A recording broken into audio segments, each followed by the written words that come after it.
As a district magistrate Kargil आपकी तरफ से आखिरी पैगाम कर सकते लद्दाख की करगिल के आवाम? जी, मैं आवाम से बात करना चाहूँगा बिकॉज़ देखिए, आपको लगता होगा कि हमने विंटर ट्यूशन बंद की है, हमें एजुकेशन की परवाह नहीं है, बट एजुकेशन का जो इम्पोर्टेंस है वो मुझसे बेहतर शायद बहुत कम जानते होंगे। मैं भी आपकी तरह बहुत ही दूर दराज के गांव से आता हूँ। डिस्ट्रिक्ट हेडक्वार्टर से मेरा गांव भी कोई 150 किलोमीटर दूर है। मुझे लगता था मेरा ही सबसे दूर है, बट यहाँ पे और भी दूर दूर है।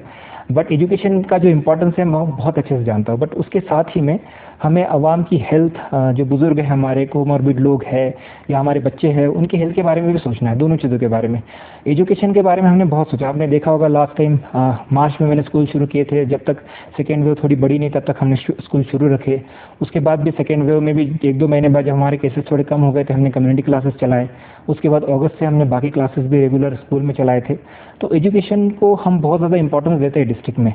इस बार भी मैंने जैसे कहा पहले भी कि हम 11 तारीख से विंटर ट्यूशन क्लासेस जो आप चाहते हैं खोलना, वो हम अलाउ करेंगे विद SOPs। बट उससे पहले आप सबसे गुजारिश रहेगी, सारी आवाम से गुजारिश रहेगी कि प्लीज़ अपने जो भी बच्चे हैं, जो भी एलिजिबल है इसमें 15 साल से ऊपर वाले, उन सबको वैक्सीनेट कीजिए, सो दैट आप भी बेफिक्र रहे, एडमिनिस्ट्रेशन भी बेफिक्र रहे कि बच्चों की सेहत को कोई नुकसान नहीं होगा, सो दैट हम इसको प्रॉपर्ली चला पाए। दूसरा, जो कल प्रोसेशन और रिलीजियस आपकी गैदरिंग है, उसमें भी आपसे रिक्वेस्ट करना चाहूँगा कि प्लीज़ आप जो भी चीज़ ये करते हो वो अपने अपने घरों पे ही करें। कल प्लीज़ हुजूम ना मनाए, कोई प्रोसेशन, हमने वैसे ही प्रोसेशन अलाउ नहीं किया। आपसे भी रिक्वेस्ट रहेगी कि आप प्लीज़ अपने घर पे ही रहे और इन चीज़ों में पार्टिसिपेट ना करें। बिकॉज अगर हमारे केसेस बढ़ते हैं तो सारी आवाम को उसका नुकसान होगा। 1-2 लोगों की वजह से सारी आवाम को हम नुकसान बिल्कुल नहीं पहुँचाना चाहते हैं। कल हमने परमिशन दी है इन हाउस, अगर अंदर अप टू 30% या 50% ऑफ द हॉल कैपेसिटी हमने उसकी परमिशन दी हुई है, अलॉन्ग विथ SOPs है।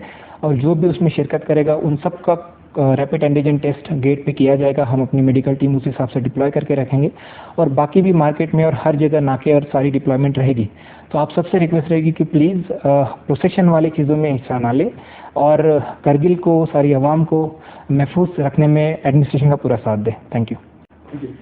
तो लास्ट क्वेश्चन होगा सर, काफ़ी हमसे भी रिक्वेस्ट की है सर, जितने भी प्राइवेट इंस्टीट्यूट है सर, कोचिंग सेंटर से उन्होंने कई बार रिक्वेस्ट की है कि कब से कोचिंग सेंटर जो है करगिल में आप बहाल करने जा रहे हैं, क्योंकि उनका ये भी कहना है सर, हमारे जितने स्टूडेंट्स हैं इसका सत्य बाजार में से कुछ डिस्ट्रिक्ट करगिल की बात करें, तमाम स्टूडेंट जो है जम्मू श्रीनगर कोचिंग के लिए जा रहे हैं और वहाँ कोचिंग सेंटर को परमिशन दी गई है। सिर्फ करगिल डिस्ट्रिक्ट में ऐसा क्यों है सर कोचिंग सेंटर्स को आपने बैन कर दिया? जी, खाला साहब, इसमें बैन करने का हमारा पहले ये था कि बिकॉज बच्चों की वैक्सीन भी नहीं थी यहाँ पे और हमें डर था कि जैसे सबने प्रेडिक्ट किया था पहले कि जो थर्ड वेव आएगी वो बच्चों पे ज़्यादा इम्पैक्ट करेगी।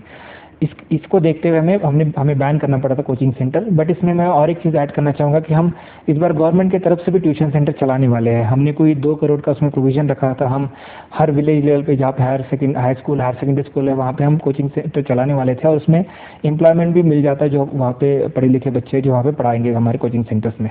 इस वजह से हमें बैन करना पड़ा। बट इसमें मैं आपके माध्यम से सारी आवाम को बताना चाहूँगा कि हमारा जो वैक्सीनेशन है, जो 15+ वाला वैक्सीनेशन ग्रुप है, कल तक हमारा ऑलमोस्ट 30% के अराउंड हमने कवर कर लिया था, जो हमारा टारगेट ग्रुप है। और आने वाले 2-3 दिनों में मुझे लगता है कि हम 50-60-70% में हम इसको कवर कर पाए। 10 तारीख तक अगर हम 60-70% इसको कवर करते हैं तो हम 11 तारीख से SOP के साथ में प्रॉपर गाइडलाइंस बना के हम बोथ गवर्नमेंट और प्राइवेट ट्यूशन क्लासेस हम अलाउ करेंगे। बट वही है कि आपसे रिक्वेस्ट रहेगी कि आप भी जो भी ट्यूशन सेंटर वाले हैं हमारे या फिर जो भी पेरेंट्स हैं उनसे भी रिक्वेस्ट रहेगी कि आप प्लीज़ अपने बच्चों का जल्दी से जल्दी वैक्सीनेशन करवाएं, सो दैट हमें भी आसानी हो इसको शुरू करवाने में। और 11 तारीख से अगर हमारा वैक्सीनेशन ऑलमोस्ट 70% क्रॉस कर जाता है डिस्ट्रिक्ट का जो टारगेट ग्रुप है उसका, तो हम 11 तारीख से कोचिंग सेंटर्स अलाउ करेंगे विद SOPs और विद गाइडलाइंस। योजना के हवाले से जो सवाल होगा सर, ऑफिशियली क्लोज हो चुका है। अगर बाय ऑफिशियली क्लोज अगर हो चुका है तो N32 प्रोजेक्ट सर्विस वगैरह का स्टार्ट हो? जी, आज आपने देखा होगा डीवॉर्म सर के ऑर्डर के हिसाब से हमने जोजिला जो वेहिकुलर मूवमेंट के लिए हमने बंद किया है, बिकॉज बर्फबारी ठीक ठाक हुई है, यहाँ पे 2.5 फुट तक बर्फ़ पड़ी हुई है। तो और अभी रिस्की भी बहुत ज़्यादा, इसलिए हमें बंद करना पड़ा। जो N32 कुरियर सर्विस वो जल्दी शुरू कर दी जाएगी, बिकॉज हमारी ऑलरेडी सारी मीटिंग्स हो गई है, ऑलरेडी इंफ्रास्ट्रक्चर इन प्लेस है। हमारे LOs भी जम्मू श्रीनगर और हर जगह पे हमने तैनात करके रखे हैं। यहाँ पे भी हमने जो करगिल एयरपोर्ट है वहाँ पे भी इंतज़ाम करके रखे हैं। तो जल्दी एयरफोर्स के साथ बात करके हम इसको जल्दी से शुरू करवाएंगे। साथ ही में इस बार सारी जो प्रोसेस है उसकी ऑनलाइन करके रखिए, तो आवाम से भी रिक्वेस्ट रहेगी कि उसको भी यूज़ कीजिए और विंटर जब भी हमारी N32 सर्विस शुरू होती है उसका फ़ायदा उठाएं। स्नोफॉल के हवाले से अगर हम बात करें तो सर काफ़ी गाँव अभी कनेक्टेड नहीं है। पिछले 2 दिन काफ़ी स्नोफॉल हुए सर। हमारे नज़दीकी गाँव में अभी मैंने स्नोफॉल बंद है, कोई ट्रैफिक लाइट व्हीकल के लिए भी मूवमेंट नहीं हो पा रहे, तो कब तक रेस्टोर होंगे सर? जी, अगर हम पानी का पाका चित्रात या बाकी इलाकों की अगर हम बात करें, ये खाला साहब कल शाम तक कंटिन्यूसली स्नोफॉल चल रहा था, इसलिए कल शाम तक हमने डिप्लॉयमेंट नहीं की थी ठीक से। आज से हमारी सारी टीम्स जो है ज़ांस्कार हो, द्रास हो या आसपास के सारे एरियाज हो, हमारी मैकेनिकल की टीम लगी हुई है।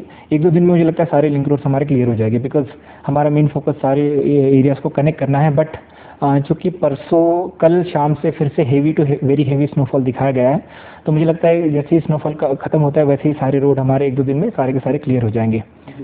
जी जी, थैंक यू खाला साहब। जैसा कि आप जानते हैं कि कोविड के केसेस बहुत रैपिडली इंक्रीज हुए थे पिछले कुछ दिनों में, डिस्ट्रिक्ट करगिल में भी और डिस्ट्रिक्ट लेह में भी।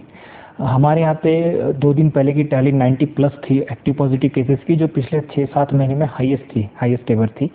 और ओमिक्रॉन का भी एक केस आया था, अब चूंकि वो निगेटिव हो गया है, करगिल डिस्ट्रिक्ट का ही रहने वाला था, जो बाहर से आया था बट करगिल डिस्ट्रिक्ट का ही था।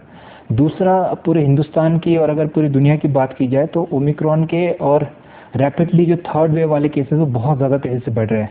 2-3 दिन पहले आपने देखा होगा कि अमेरिका में एक दिन में 1 मिलियन प्लस 10 लाख से ज़्यादा केसेस एक ही दिन में आए थे, सिंगल दिन में। कल मुंबई में हाईएस्ट एवर, सेकेंड वेव में भी जितने केसेस थे उससे ज़्यादा केसेस 15,000 प्लस एक मुंबई सिटी में केसेस आए हैं कल। और साथ ही में इंडिया की कल की टैली जो थी 90,000 प्लस केसेस रिपोर्ट हुए हैं। दूसरा, ये जो केसेस है वो हर 2 दिन में डबल हो रहे हैं। 2 दिन पहले कोई 56,000 थे, परसों कल 90,000 थे, शायद आज उससे ज़्यादा केसेस आ रहे हैं, बहुत रैपिडली फैल रहा है। करगिल डिस्ट्रिक्ट की अगर कोविड सिचुएशन की बात की जाए, आज के दिन में आज हमारे कोई 60+ केसेस एक्टिव पॉजिटिव है। हमारी जो रिपोर्ट आती है उसमें थोड़ा कम दिखाया, बिकॉज हमारे कोई 22 से 25 केसेस जो है वो ले वाली टैली में दिखा दे, बिकॉज वहाँ पे एयरपोर्ट पर डिटेक्ट हुए थे। तो इस वजह से करगिल में कोविड के हालात बड़े नाजुक थे। इस वजह से हमें कुछ रिस्ट्रिक्शन लगाने पड़े। 2-3 चीज़ें उसमें हम आगे बात भी करेंगे उस बारे में। बट कोविड की थोड़ी सिचुएशन सीरियस है और मैं आवाम से ये अपील करूँगा कि प्लीज़, जैसे आपने सेकेंड वेव में एडमिनिस्ट्रेशन साथ दिया, आपने देखा होगा सेकेंड वेव में बहुत महफूज हमारा ज़िला रहा है, बहुत कम डेथ्स हुई है। हमारी टोटल सिर्फ 13 डेथ रिपोर्ट हुई थी पूरे डिस्ट्रिक्ट में, उसमें मैक्सिमम कोमॉर्बिड वाले लोग थे और 2-3 जो है बाहर वाले लोग थे जिनकी डेथ रिपोर्ट हुई थी। तो अगर आवाम हमारा साथ देती है इसमें, तो हम ऑब्वियसली इस कोविड को, थर्ड वेव को भी पीछे रख पाएंगे और आवाम को भी, हमारे सारे बच्चों को, बुजुर्गों को, सबको महफूज रख पाएंगे करगिल में। तो सिमिलरली कोविड के चलते विंटर के हवाले से अगर हम बात करें तो काफ़ी जितने भी विंटर इवेंट थे कंक्लूड थे, ऑलमोस्ट पोस्टपोन या कैंसिल हो चुके थे। बट कुछ रिलीजियस, कुछ पॉलिटिकल, कुछ सोशल गैदरिंग जो है हल्द दस्तूर हर साल जिस तरह चलते थे उसी तरह जैसे करगिल में चलेंगे तो आने वाले दिनों में, और कल प्रोसेशन भी एक तरह यहाँ कातिया में आपका पेंडिंग है, शायद आत्मा सलाम बनाया गया है, तो प्रोसेशन भी निकाले जाएंगे और मजलिस भी होंगे तमाम ब्लॉक्स में, इवन के हेडक्वार्टर्स में भी होंगे।